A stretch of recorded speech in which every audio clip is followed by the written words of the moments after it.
I'm supposed to tell a story. That's how we ended up here.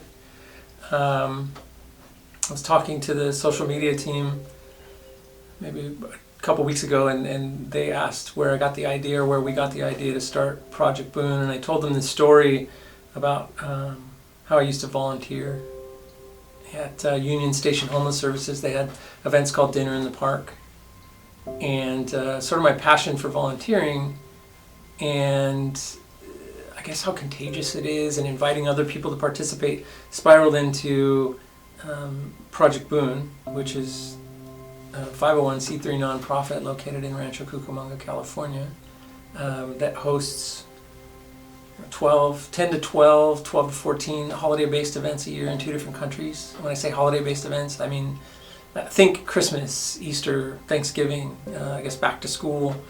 And we supply all the things for that event. So if it's Christmas, then it's all things Christmas. Santa Claus, toys, stockings, the food, the tables, the chairs, the tents, maybe DJ or live entertainment, whatever it takes. And then we strategically partner with 25 to 50 other nonprofits or community-based agencies in the region, and they provide things like flu shots, haircuts, eye exams, dental exams, whatever we can provide to sort of meet the needs of the underserved families that show up and attend our events.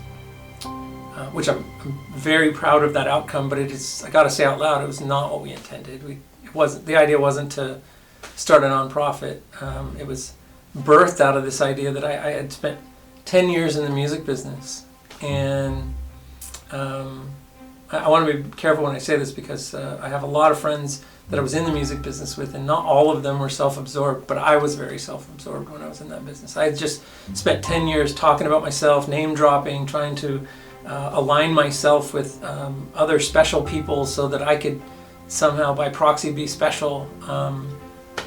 And the end result of that is I was just exhausted when I got done with that. And so I started to do a little work on myself and started looking at areas of my life that I hadn't looked at before, and it was brought to my attention that I might benefit from some giving back or volunteering, doing something to get out of myself a little bit. So what I decided to do was I had heard about these events called Dinner in the Park in Pasadena, where they did Thanksgiving and Christmas, and later I found out they did somewhere in the neighborhood of maybe 5,000 meals between the Thanksgiving and Christmas events. So I decided I was going to go out and volunteer.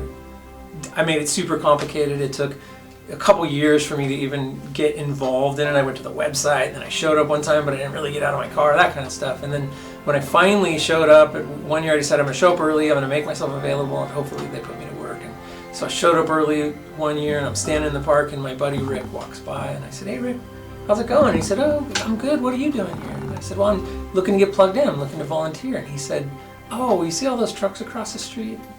Me and so-and-so and so-and-so and so-and-so every year come out, and we pick up those trucks, and then we use them to put the tables and chairs in the park, and we coordinate volunteers and so on and so forth." So long story short, I got connected right away. And that told me two things. One, volunteering isn't that hard. And two, I should probably get to know my friends a little bit better. And that led to some of the most wonderful experiences I've had that I had had to date, which the day before Thanksgiving, I'd find myself looking forward to going out on Thanksgiving Day and driving those trucks and corralling volunteers to get together to put out the tables and chairs. Or Christmas Eve, I'd find myself looking forward to Christmas Day because I got to do that. And I think that lasted 4 or 5 years. And after that ended, and I don't know the full story, but I believe what happened is the Union Station Homeless Services had to find a better way to get the tables and chairs provided than having us drive all these rented budget or rider rental trucks, and we're parking them in the middle of the street, and it probably wasn't safe anyways, but I believe they started using a rental company, and so my services were no longer needed. So at the time I had just started dating my wife now, Anna Karina, who owned a restaurant, still owns, we're still in the restaurant businesses, but she at the time owned a restaurant with a barbecue pit that would cook 20 turkeys at a time. So I believe the first year we cooked, a series of turkeys, and we took them to different places, recovery homes, shelters, halfway houses, things like that. And we dropped them off, just trying to sort of give back a little bit. The following year, we decided we were going to cook 20 turkeys, and we were going to take them down to the Midnight Mission. And the reason that we selected the Midnight Mission is because Firm Media, the digital marketing agency that I own, was working on a project with them at the time. One of the business partners was engaged in a project with them. And so it was the only real phone number I had. So I called them, asked them if we could donate the turkeys. They said yes, and we drove them down there. And as we turned onto the street that's, the area, the region that's known as Skid Row,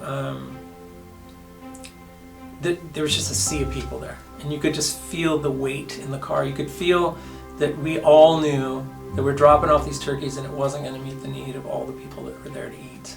And it was just, the sadness. We can't save everyone, but we also had this idea that maybe we wanted to try. And so as we were driving back to inland Southern California, Karina said to me, why don't we do something like this out here? And so we commenced in 10 months worth of planning, and we, settled on a really fruitful relationship with the city of Fontana. We decided we would do it in Seville Park in Fontana, and we came up with a co-sponsorship with them. And long story short, we did our first Thanksgiving meal. We called it Eat and Be Well, and 2,500 people showed up to eat. Flu shots, haircuts, eye exams, dental exams, they all showed up to eat. And after that event, we had 800 plates of food left. Not planned, just left over. We served 2,500 plates of food at the event. There were 800 plates of food left in aluminum serving trays. The only phone number I had was the Midnight Mission.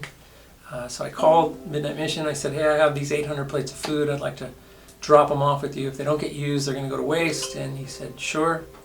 So we loaded them in the car. We drove them down there. And while we were dropping them off, the gentleman that was collecting them from us said, hey, I want you to know that every year there's about an 800 plate shortfall, and this specific donation is going to make sure that everyone who comes tomorrow is going to eat.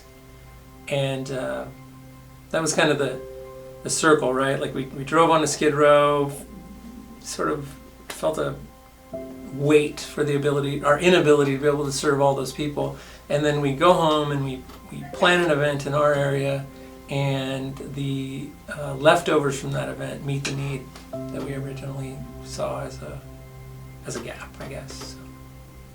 So that's the story.